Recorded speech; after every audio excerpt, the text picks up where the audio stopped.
দিয়েছি। কি হয়েছে বৌমা, এত ডাকছো কেন? ডাকবো না তো কি করবো মা, বলি কি সকাল তো কম হলো না, নাস্তা করবেন কখন? আসুন, নাস্তা করবেন, আসুন।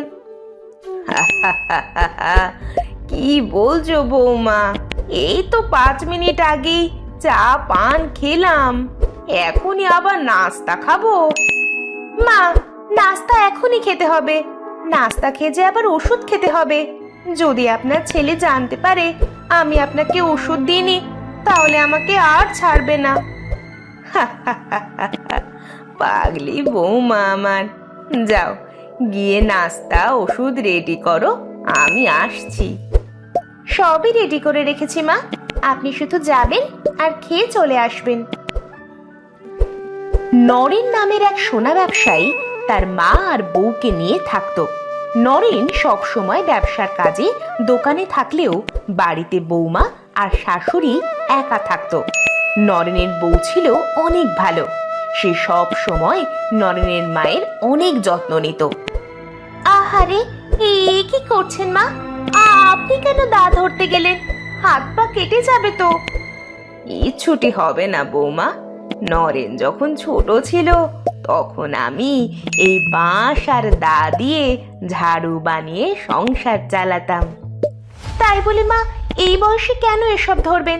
চলে আসুন, হাত পা কেটে যাবে তো। না বৌমা, ছুটি হবে না, তুমি শুধু আমাকে কাজটা করতে দাও। মা, আপনি চাইলে আমি কিন্তু আপনাকে সাহায্য করতে পারি, দিন দিন, আমার কাছে দিন। আহা বৌমা, তুমি যাও তো, আমাকে একটু কাজ করতে দাও। এই কত বছর ধরে বাঁশ দিয়ে ঝাড়ু বানাই না, আহারে কোথায় গেল সেই সব দিন। কিন্তু মা, আপনি তো অসুস্থ, ডাক্তার মশাই আপনাকে সব সময় ভারী কাজ করতে বারণ করেছে। বৌমা, আমাকে নিয়ে এত চিন্তা করলে তোমার মাথার তো সব চুল পেকে যাবে। যাও, তুমি বরং নরেনের জন্য গিয়ে রান্না করো গে, যাও। ও তো একটু পরেই চলে আসবে, আর আমি একটু পরেই এসব রেখে দেব। যাও মা।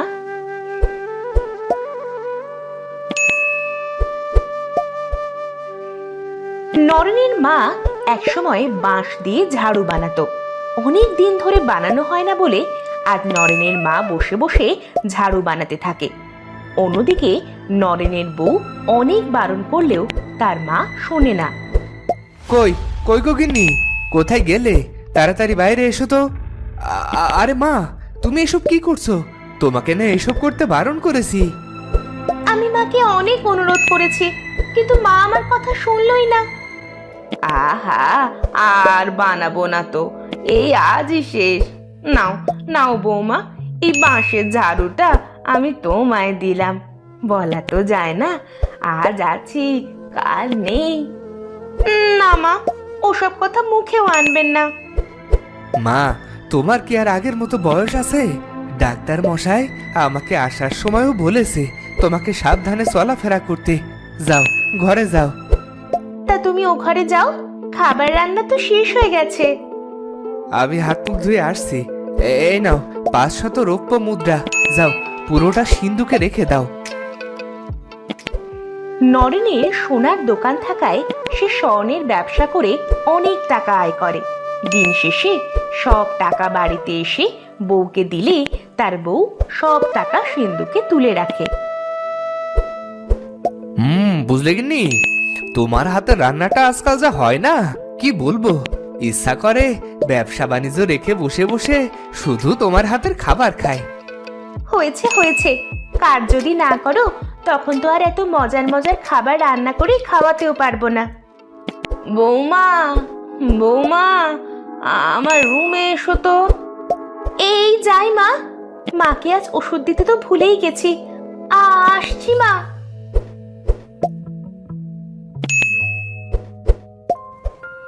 নরেনের বউ গিয়ে দেখতে পায় তার শাশুড়ি বিছানায় শুয়ে আছে। নরেনের মায়ের শরীরের অবস্থা খারাপ হতে থাকে। মা, কি হলো আপনার? আপনি তো একটু আগেও সুস্থ ছিলেন। মা, মা। আমার আর সময় নেই বৌমা।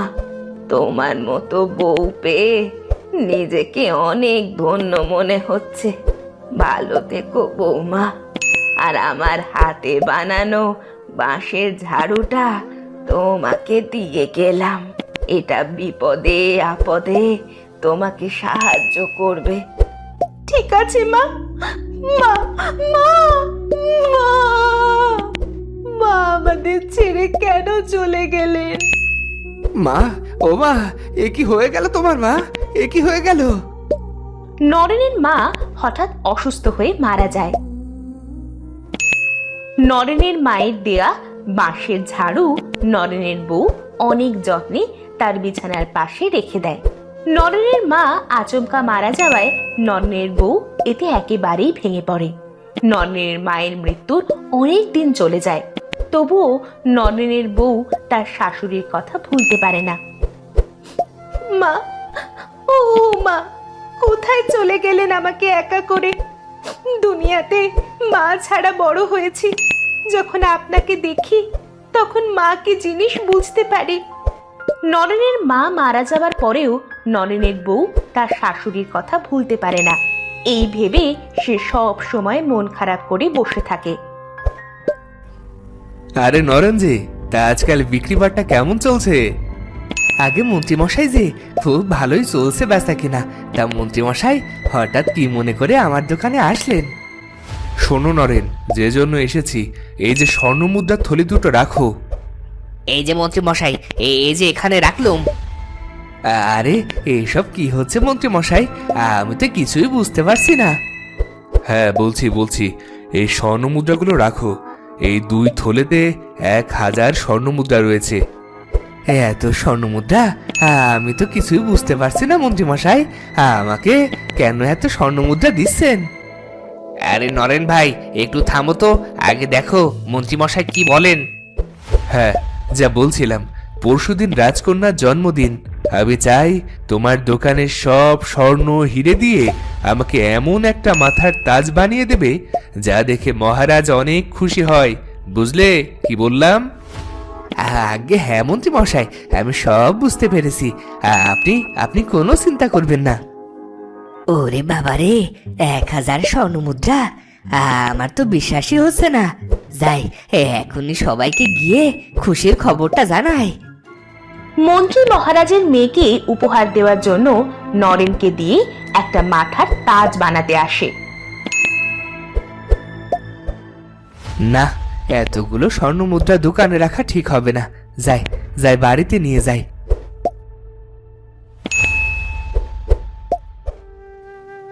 নরেন দোকান বন্ধ করে 1000 স্বর্ণ মুদ্রার থলে নিয়ে বাড়িতে আসে।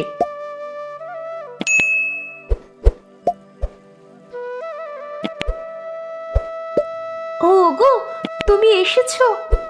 আমি সে কখন থেকে তোমার জন্য অপেক্ষা করছি। আরে মুখটা এমন গোমরা করে বসে আছো কেন গিন্নি? কাছে এসো।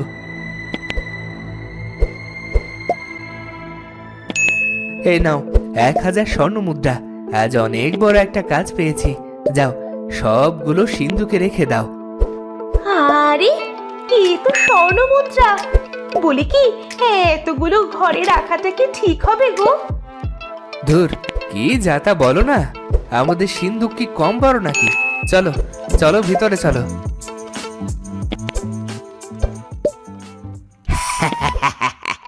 যাও নরেন্দা, যাও, ঘরে রাখো আর বাইরে যেখানেই রাখো না কেন, ওই 1000 স্বর্ণ মুদ্রা তো আমাদেরই।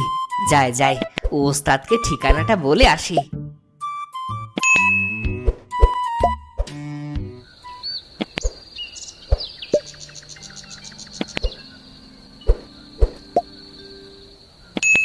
এরপর রাত নামে, চারিদিকে অনেক অন্ধকার। নরেন তার বউকে নিয়ে ঘরে ঘুমিয়েছিল। নরেন্দা, আরে ও নরেন্দা, দরজাটা খোলো। ওগো, এত রাতে কে দরজায় টোকা দিচ্ছে? ওঠো। আরে উঠছো না কেন? আরে নরেন্দা, দরজাটা খোলো, মন্ত্রী মশাই খবর পাঠিয়েছে। কি, মন্ত্রী মশাই খবর পাঠিয়েছে? দাঁড়াও, আমি আসছি। নরেনের বউ বিছানা থেকে নামতে গিয়ে তার শাশুড়ির বানানো বাঁশের ঝাড়ুতে পড়ে যায়। বৌমা, আমাকে তোমার সাথে নিয়ে যাও। বৌমা, আমার কথা শুনতে পাচ্ছ? মা, মাইক কণ্ঠ কোথা থেকে আসছে? এই তো আমি এখানে বৌমা, আমি এই বাঁশের মধ্যে আছি। মা, মা আপনি বেঁচে আছেন কি করে? আমি আর বেঁচে নেই বৌমা, এই বাঁশের ঝাড়ুতে আমার আত্মা বন্দি আছে। তোমার আদর যত্ন আর ভালোবাসায় আমি মরে গেলেও আমার আত্মা তোমাকে ছেড়ে যায়নি। এ কি, তোমরা কারা? সবার মুখ ঢাকা কেন? এখনো চিনতে পারিসনি আমরা কারা? দাঁড়া, একটু পরেই সব টের পাবি। দাঁড়া, এই বেটাকে বাইরে নিয়ে বেঁধে রাখ। আমাকেও চিনতে পারোনি নরেন্দা? একটু পর তোমার সব স্বর্ণ মুদ্রা নিয়ে নিলেই সব চিনতে পারবে আমরা কারা। ডাকাত ডাকাত পড়েছে গ্রামে, ডাকাত পড়েছে, বাঁচাও বাঁচাও। আরে বাইরে আবার কি হলো? বাইরে যা হবার হয়েছে বৌমা, আমাকে তোমার সাথে নিয়ে চলো। বৌমা, দাঁড়াও না বৌমা। বাঁশের ঝাড়ুর কোনো কথা না শুনে নরেনের বউ বাইরে গিয়ে দেখতে পায় একদল ডাকাত নরেনকে বেঁধে রেখেছে। ডাকাত! ওগো, তোমাকে তো ডাকাতে ধরেছে। ডাকাত! ডাকাত! বাঁচাও বাঁচাও! ধর ধর, ওই বেটিকেও ধরে নিয়ে আয়, আর নরেনের সিন্দুক থেকে স্বর্ণ মুদ্রা চুরি কর। নরেনের বউ ডাকাতদের দেখে ঘরের ভেতর গিয়ে দরজা বন্ধ করে দেয়। বৌমা, আমাকে হাতে নিয়ে বাইরে যাও, নইলে ডাকাতেরা নরেনকে মেরে সব কিছু লুট করে নিয়ে যাবে। এবার নরেনের বউ বাঁশের ঝাড়ুর কথা শুনে বাইরে আসে। অমনি তাকে দেখে দুজন ডাকাত ধরতে আসলে বাঁশের ঝাড়ু উড়ে উড়ে তাদের গিয়ে পেটাতে থাকে। বাঁশের ঝাড়ুর বাড়ি খেয়ে ডাকাত দুটো দৌড়ে পালিয়ে যায়। এ কি, তোরা পালাচ্ছিস কেন? ওস্তাদ, এইসব শেষটাদের নিয়ে কেন ডাকাতি করেন? আমার ছেলের জিনিস ডাকাতি করা ছোটাচ্ছি, দাঁড়া। ওরে বাবা রে, এটা আবার কি? ও মারে, গেলাম রে। ওরে বাবা গো, এরকম ঝাড়ু তো আমি বাপের জন্মেও দেখিনি। ও মা, গেলাম রে, গেলাম। ওরে ওরে বাবা গো, বাগো বাগো। বাঁশের ঝাড়ুর বাড়ি খেয়ে ডাকাত আর ওই খদ্দের তাদের দলবল নিয়ে পালিয়ে যায়। এটা কি ছিল গিন্নি?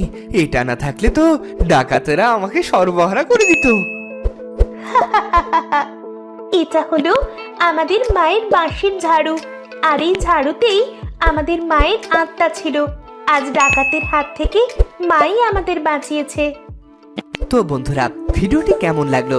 যদি ভালো লাগে চ্যানেলটি সাবস্ক্রাইব করে বেল আইকনটি বাজিয়ে দিও। দেখা হচ্ছে পরের ভিডিওতে। ধন্যবাদ।